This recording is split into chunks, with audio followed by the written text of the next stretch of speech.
প্রচণ্ড গরমে আইসক্রিম লাভাররা কিন্তু যতই হোক না কেন আইসক্রিম খেতে খুবই পছন্দ করেন। আর এখনকার বাংলাদেশের ওয়েদার কখনো ঠান্ডা কখনো গরম, আসলে ওয়েদারটার সাথে কোনো কিছুই মানাচ্ছে না। তবুও যারা আইসক্রিম লাভার তারা কিন্তু আইসক্রিম খেতে অনেক পছন্দ করে।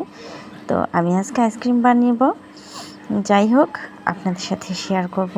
অবশ্যই যারা আইসক্রিম বানাতে পারেন তাদের আশা করি আমার রেসিপিটা প্রয়োজন নেই, কিন্তু যারা আইসক্রিম বানাতে পারেন না, একদমই নতুন, তাদের জন্য আজকে আমার এই রেসিপিটি। তো আমি প্রথমে 1 কাপ পরিমাণ হুইপ ক্রিম নিয়ে নিয়েছিলাম। এটাকে খুব সুন্দর করে বিট করে সাইডে রেখে দিলাম। তারপর চলে আসলাম দুধ। আমার এখানে 2 কেজি পরিমাণের দুধ ছিল, এখানে দিয়ে দিয়েছিলাম 2 কেজি কাস্টার্ড পাউডার। আপনাদের হাতের কাছে যদি কাস্টার্ড পাউডার না থাকে তাহলে আপনার আইসক্রিম পাউডার বা যার হাতের কাছে যা কিছুই থাকে না কেন সেটা দিয়ে দুধটাকে ঘন করে ফেলতে পারেন। আর কাস্টার্ড পাউডারটা দেওয়ার পর দুধটা কিন্তু অনবরত নাড়তে হবে।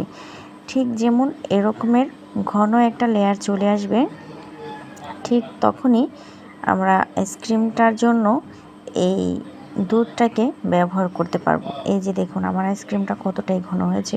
অবশ্যই এটা কিন্তু ঠান্ডা করে তারপর হুইপ ক্রিমের সাথে মিক্স করতে হবে।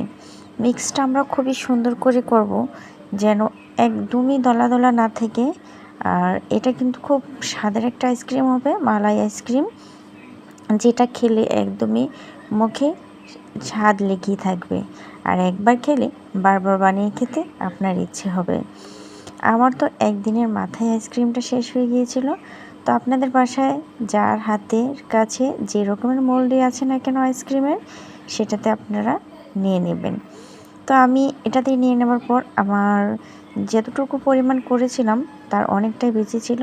তারপর আমি একটা আইসক্রিমের খালি বক্স ছিল সেটাতেও নিয়ে নিলাম। তো আমার বেশটুকু আইসক্রিম হয়েছে। এখানে একটু আমের পিউরি ছিল, তো সেটাও আমি দিয়ে দিলাম একটু মজা লাগার জন্য। আর যেহেতু বাচ্চারা খাবে, তো সেহেতু একটু বিভিন্ন টাইপের জিনিস দিয়ে ইয়াম্মি করার চেষ্টা করছিলাম। সবটুকু পিউরি যেন আইসক্রিমের লেগে থাকে, সে কারণে একটা স্টিক দিয়ে নেড়ে দিলাম। আর বাচ্চাদের চোখে একটু সৌন্দর্য লাগার জন্য আমি এখানে কিছু পরিমাণের চকলেট আর দিয়ে দিব কিছু পরিমাণের সুগার বোন, যেটা ভিন্ন ভিন্ন কালারের এবং ভিন্ন রকমের হয়ে থাকে। তো এইগুলা খুবই সস্তায় পেয়ে যাবেন, যেখানে আইসক্রিমের সমস্ত জিনিসপত্র বিক্রি করে ঠিক সেখানে। তো আমার মতো এরকমের আইসক্রিম বানাতে যদি কারো সমস্যা হয়, অবশ্যই এভাবে বানিয়ে নিতে পারেন ঘরে বসে, খুব অল্প পরিশ্রমে, খুব অল্প জিনিসপত্র দিয়ে। ভালো লাগলে অবশ্যই লাইক ফলো দিয়ে পাশে থাকবেন।